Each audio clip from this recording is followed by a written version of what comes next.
As we go through life, we will be engaged in various themes and epics. And it's nice to know where you are within it and maybe to get a little bit of helpful insight.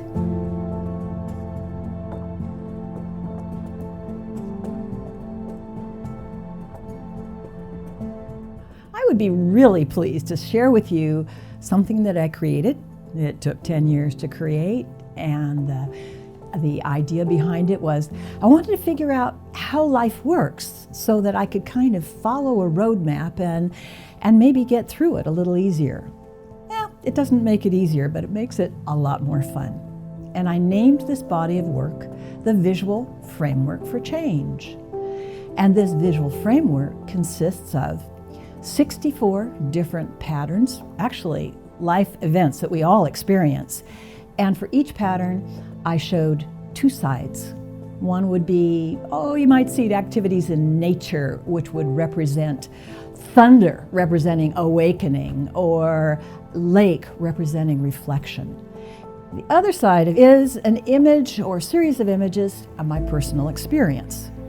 Now, what does it have to do with you who are viewing these? The images don't talk, but they do spark within you either an idea, a memory. They grab you, they snag you, and they ask you to pay some attention.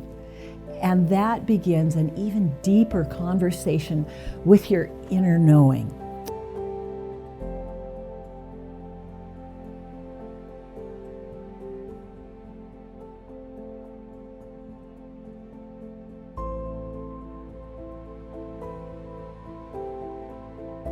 It's very exciting to be surrounded by that much amazing art. It's almost overwhelming.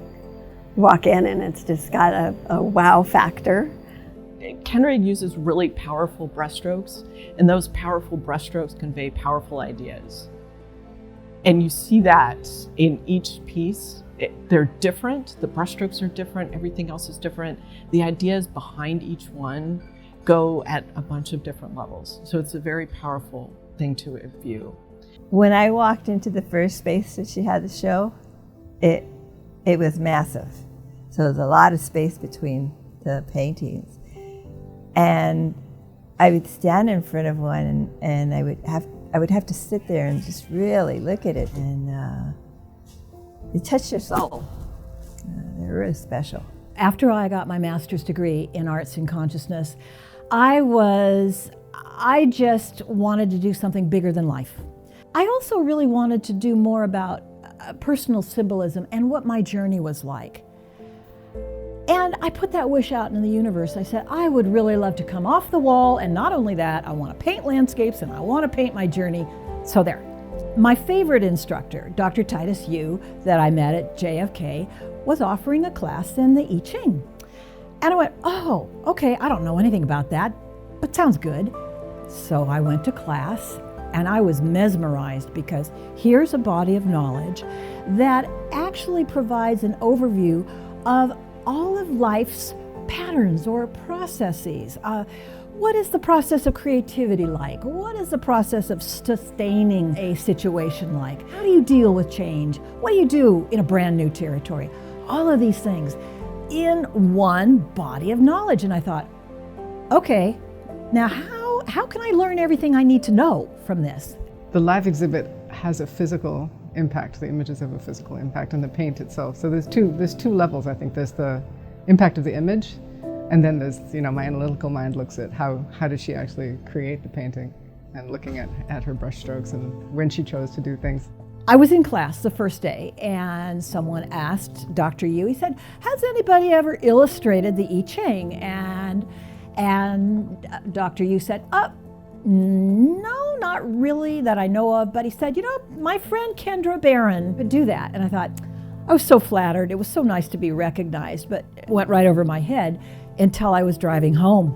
I was in the car and I was going, oh my goodness, holy smoke. Okay, this is a chance to learn the I Ching, to really dive into the material. I'm gonna use a door. It's like a doorway to new knowledge, looking at the inside and the outside. And I can paint landscapes and natural things on one side, and I can track my journey on the other. Wow, thank you. Every door is unique. Everyone is a new surprise, and when you combine that with the text that she provides, there's a lot there. Every time I see the doors, a different one appeals to me.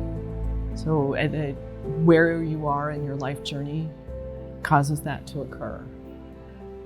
And for me, my favorite door today is there's one with a dragon on it with little white dots. And you have to stand pretty far away to look at all of the doors. But that door in particular, if you can get 8-10 feet away, it comes to life. When you get closer, then you see how it melds in with the paint. There's several of them that are like that. The ability to stand back and really take it in. And then wander around to the other side and say, there's a lot to think about here. Each image in and of itself is a wonderful object for contemplation, whether or not you are looking at a reproduction in a small postcard scale, or if you're actually standing in front of a door that's 36 inches wide and 80 some odd inches tall. And it is a quiet moment of wordless, soundless communication which runs very, very deep. It generates a sense of feeling. Now, some of the doors you'd look at and you go, oh my word, that is very agitating and it really stirs me up or alarms me. That's part of it, because life has many flavors and many degrees of stimulation. So do the doors. That's another part of visiting or walking through a forest of doors, because you would tend to walk quickly past many, but there'll be one that says, no, stop here, stay here, contemplate this. For me, visiting the doors is a lot about seeing the front and then the back, and thinking about the contrast in the ideas, where there's sameness, how her take home of the idea is the nature on the front, what's behind it and underneath it on the back is sometimes very different than I would originally think about it. My greatest wish is to find a wonderful home for the doors, and a collection of people who are interested in making these doors accessible in a number of venues. What would the home look like? Well, I don't know.